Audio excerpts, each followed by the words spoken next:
Vous ne devriez pas être fier si vous avez élevé la voix et crié après eux. Quoi qu'il arrive. Quoi qu'il arrive, n'est-ce pas? Voulez-vous qu'ils fassent les mêmes choses que vous avez faites? Des gens qui divorcent. Déchirant leur famille, se mettant en roue libre par le mariage. Ou se frayer un chemin à travers elles. Je m'appelle Cass. Et je m'appelle Catherine. Nous sommes revenus des profondeurs de l'enfer pour sauver notre mariage abusif et toxique. Nous sommes morts au mariage. Retournons les statistiques de divorce avec le nouveau mariage. Très bien les gars, le mariage de Morrow, le nouveau mariage. Dans cet épisode, nous voulons parler des raisons pour lesquelles votre partenaire ne croit pas à vos changements. Il pourrait y en avoir d'évidents, comme lorsque vous avez une ordonnance restrictive et que vous pourriez aller en prison si vous êtes accusé d'agression à nouveau, donc votre femme ne vous croit pas, c'est notre histoire pour une partie de celle-ci, mais quelles sont les autres raisons pour lesquelles vos femmes ne croient pas les hommes lorsqu'elles font leurs changements, voyez. Vous, c'est difficile parce que mes femmes, en fait, ce ne sont pas leurs hommes qui font les changements, oh, c'est ce que vous voulez dire avec ce que sont mes femmes, ce sont elles qui font, celles qui font les changements. Vous voyez, c'est une question difficile parce que mes femmes, en fait, ce ne sont pas leurs hommes qui font les changements, oh, c'est ce que vous voulez dire avec ce que sont mes femmes, celles qui font les changements. Mais cela dit, leurs maris ont du mal à croire parce que la raison pour laquelle les maris ont du mal à croire ces changements, c'est parce que les femmes comprennent et les hommes aussi probablement aussi ils en ont très marre et ils sont frustrés, donc une femme, du moins la plupart des femmes avec qui je travaille, ce qui va se passer, c'est qu'elles s'engageront à faire les choses différemment avec leur mari, donc au moment où elles arriveront à moi, ils ont essayé beaucoup de choses. Ils ont essayé presque tout ce que les gens disent, c'est la goutte d'eau qui fait déborder le vase, j'ai tout essayé, c'est ma dernière chance et nous sauvons environ 90% de ces mariages. Nous avons donc un très bon taux de réussite, mais ce qui s'est passé auparavant, c'est que la femme essaie quelque chose et ne sait pas comment gérer les réactions de son mari ou l'incrédulité de son mari, et alors elle dit juste merde et elle cesse d'être cette bonne femme à nouveau, elle cesse d'être cette femme forte, elle commence à avoir de mauvaises réactions et elle s'en prend à nouveau aux enfants. Peut-être qu'elle boit trop parce qu'elle en a marre. Elle ne sait pas comment gérer les émotions de son mari. Maintenant, est-ce sa responsabilité de gérer les émotions de son mari? Non, mais vous êtes dans un mariage. Et donc, quand votre mari a de grandes émotions, c'est comme si c'était votre signe que vous deviez être là pour lui. Maintenant, s'il agit de manière agressive, émotionnellement abusive, toutes ces sortes de choses, vous n'avez pas à vous en occuper.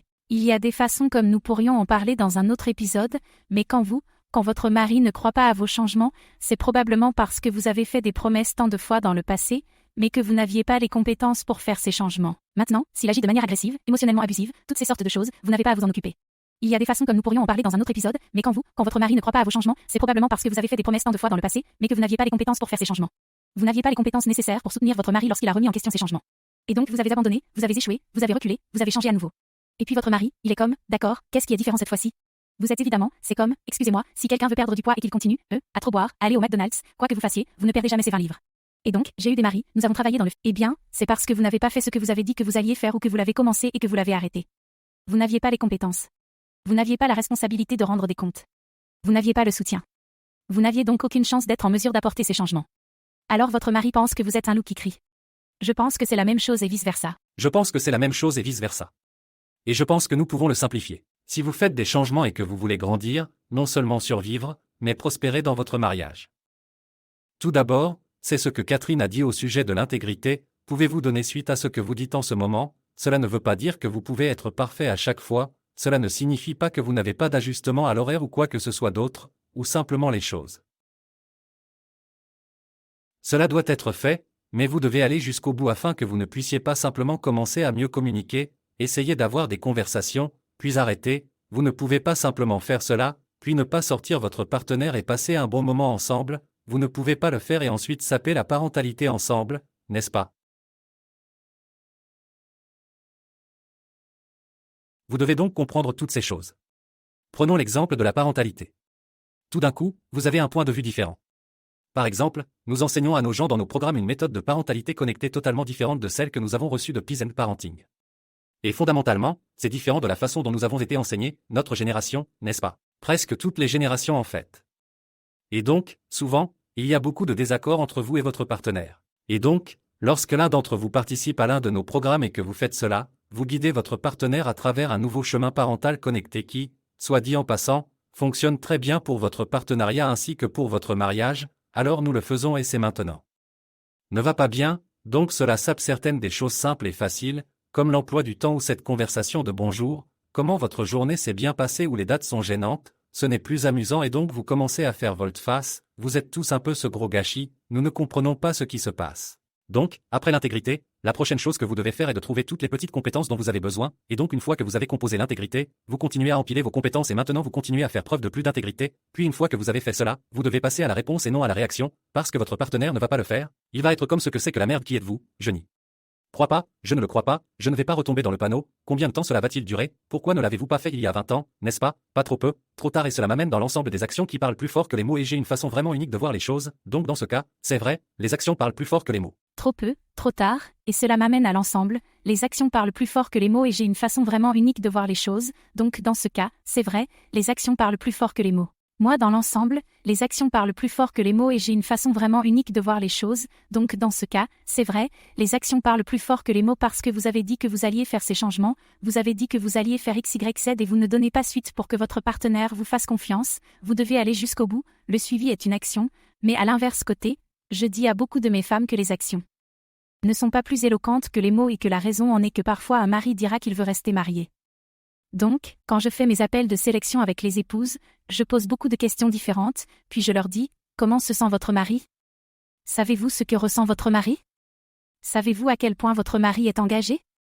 Et mes femmes, beaucoup d'entre elles diront « Eh bien, mon mari dit qu'il veut rester ensemble, mais il ne me le montre pas du tout, mais il dit qu'il ne veut pas me perdre.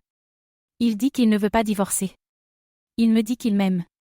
Il dit X, Y, Z. » Et elle dira mais je ne sais pas si c'est vrai parce que ce n'est pas comme ça qu'il agit et ils diront qu'ils vont citer le vieux temps et je sais que les actions parlent plus fort que les mots donc je ne sais pas si je dois le croire et je dis bien je pense qu'il y a des moments où les actions parlent plus fort que les mots mais voici le truc si vous ne savez pas comment agir alors vous devez continuer les mots, donc, quand je leur dis, votre mari dit qu'il vous aime, votre mari dit qu'il ne veut pas vous perdre, il agit peut-être différemment, mais je croirai ces mots parce qu'il ne sait peut-être pas comment agir, il a peut-être construit un mur d'amertume, de ressentiment, d'hostilité et de toutes sortes de choses négatives.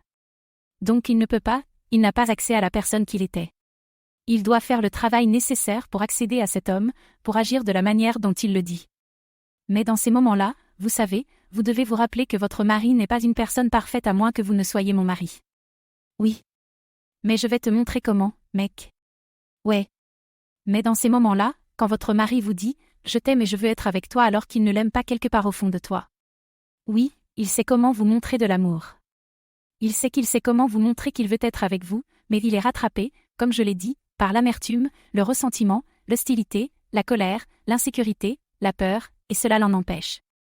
Encore une fois, il doit faire du travail pour franchir ce mur, mais cela l'empêche d'agir de la même manière qu'il le faisait lorsque vous tombiez amoureux de lui. Il sait comment, mais dans ce cas, quand il dit quelque chose et agit différemment, cela ne veut pas dire que c'est un mensonge.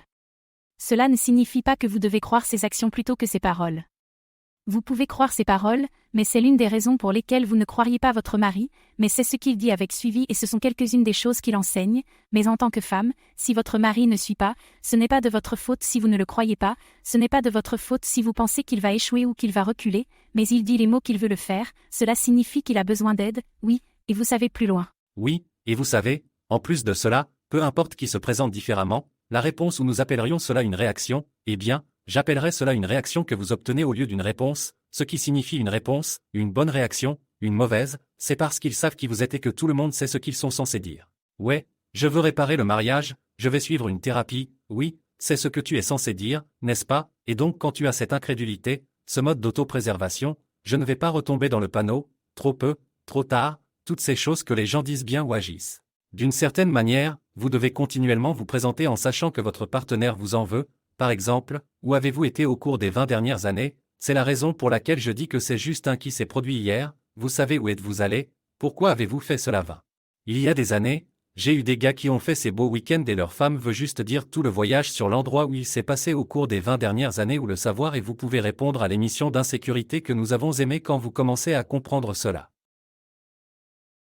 5 ans ou quoi que ce soit d'autre, en appréciant le fait que c'est là maintenant, c'est vrai, mais quand vous pouvez laisser tomber toute cette anxiété et continuer à vous présenter.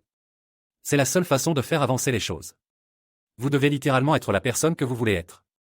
Peu importe la façon dont votre partenaire vous traite. Peu importe à quel point ils sont en colère. Peu importe à quel point vous pensez qu'ils sont irrespectueux. À quel point ils utilisent le sexe contre vous comme une arme. Je m'en fous complètement. Qui voulez-vous être dans ces moments-là? Oui, bébé. Pouvez-vous soutenir la personne que vous êtes? La façon dont vous réagissez, la façon dont vous répondez, les choses que vous dites, la façon dont vous vous déchaînez ou ne vous déchaînez pas, pouvez-vous soutenir cette personne, peu importe ce que l'autre personne fait si vous ne le faites pas. Si vous ne nous croyez pas, oubliez votre conjoint pendant une seconde, les gens ne pensent pas que cela se produit, et si vous ne nous croyez pas, pensez à vos enfants pendant une seconde, vous êtes un parent célibataire, d'accord, bloquez le mariage pendant une seconde, vous êtes un parent célibataire, Dieu nous en préserve, votre partenaire meurt maintenant, nous savons tous. Ce que c'est que d'être parent, c'est comme notre chose la plus déclenchante, c'est comme si nous n'avions pas vraiment le capitaine n'a pas le problème les enfants oui les enfants sont humiliants et donc vous savez que leurs émotions sont déchaînées ne vous sentez-vous pas mal si vous leur avez frappé la main si vous leur avez crié dessus si vous. Je ne dis pas que nous sommes parfaits, c'est ce qui est le plus difficile pour nous, mais c'est pourquoi vous avez de bons entraîneurs, c'est pourquoi nous aimons Michel, mais le truc, c'est que si vous ne nous croyez pas quand nous parlons de votre partenaire, qui voulez-vous être avec vos enfants, vous ne devriez pas être fiers si vous avez élevé la voix et que vous leur avez crié dessus, quoi qu'il arrive. Non peu importe de quel droit voulez-vous qu'ils fassent les mêmes choses que vous avez faites, faisons comme si votre partenaire n'était pas mort, vous avez divorcé, c'est. Cela se produit tout le temps, nous n'avons pas vraiment besoin de faire semblant, pour beaucoup d'entre vous, cela se passe en ce moment, vous ne faites pas les pas, vous n'avancez pas, vous n'obtenez pas d'aide correctement ou vous faites les mêmes choses qui ne fonctionnent pour personne d'autre, comme une thérapie, sinon nous voyons le divorce ne pas décliner ou incliner, nous voyons le déclin comme alors, pensez à qui vous voulez être. Vous ne devriez pas être fier si vous le perdez pour vos enfants, ce n'est pas en leur enseignant les mêmes leçons que celles qui vont leur donner ou les nouvelles leçons qui vont leur donner le nouveau mariage. Pensez à votre héritage. D'accord. À bientôt dans le prochain épisode.